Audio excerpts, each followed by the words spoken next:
sebuah konsep yang disusun oleh perangkat perundangan dan petinggi suatu negara tentang patriotisme seseorang, suatu kelompok atau seluruh komponen dari suatu negara dalam kepentingan mempertahankan eksistensi negara. Unsur dasar bela negara: 1. Cinta tanah air. 2. Kesadaran berbangsa dan bernegara. 3. Yakin akan Pancasila sebagai ideologi negara. 4. Rela berkorban untuk bangsa dan negara. 5. Memiliki kemampuan awal bela negara.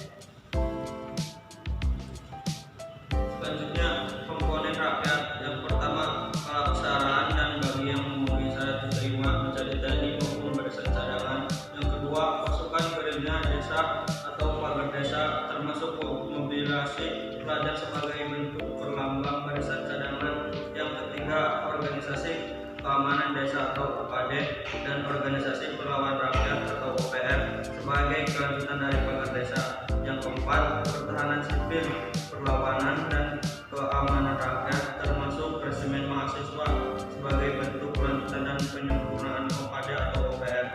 Yang kelima, perwira cadangan yang merupakan implementasi dari wajib militer di lingkungan Depdiknas dan Depdagri.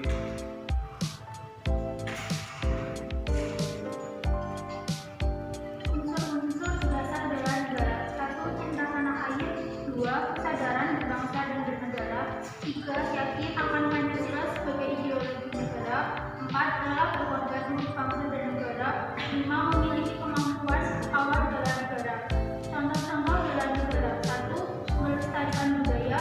2. Belajar dengan rajin bagi para pelajar taat akan hukum dan aturan negara. 3. Melaksanakan ketertiban negara. 4. Memakai produk Indonesia.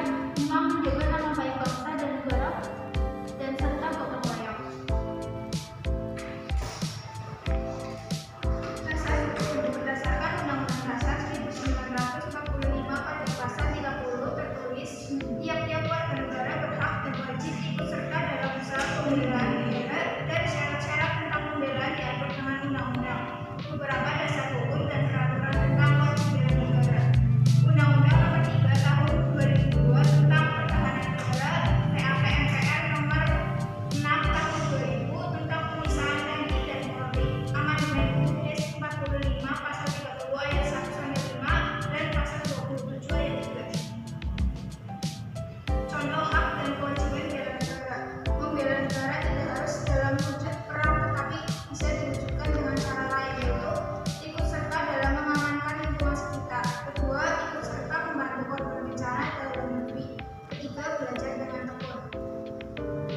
Komponen rakyat terdiri atas keaksaraan dan bagi yang memenuhi syarat diterima menjadi TNI maupun barisan cadangan. Kedua, pasukan gerilya desa, pagar desa, termasuk mobilisasi pelajar sebagai bentuk perlambang barisan cadangan.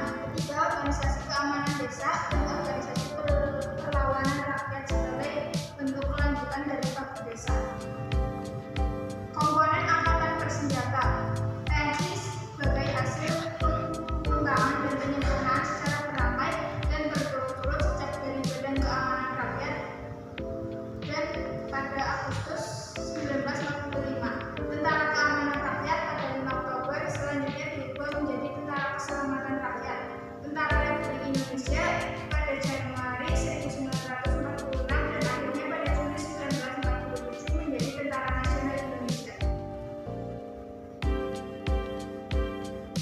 Ini kami akan menjawab pertanyaan dari teman-teman. Yang pertama, ada pertanyaan dari Mala. Pertanyaan yaitu sikap yang menunjukkan bela negara. Jawabannya adalah yang pertama, cinta tanah air. 2. Kesadaran berbangsa dan bernegara. 3. Yakin akan Pancasila sebagai ideologi negara. 4. Rela berkorban untuk bangsa dan negara. 5. Memiliki kemampuan awal bela negara. Dan pertanyaan yang selanjutnya ada pertanyaan yang kedua dari Arif. Pertanyaannya adalah, mengapa di era reformasi peran dalam negara semakin sedikit?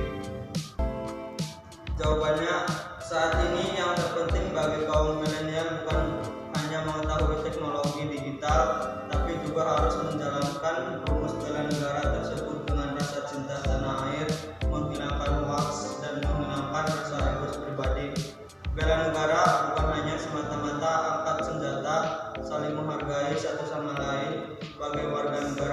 sosial baik secara langsung maupun di dunia maya seperti media sosial adalah langkah kecil utama yang mendasari bela negara.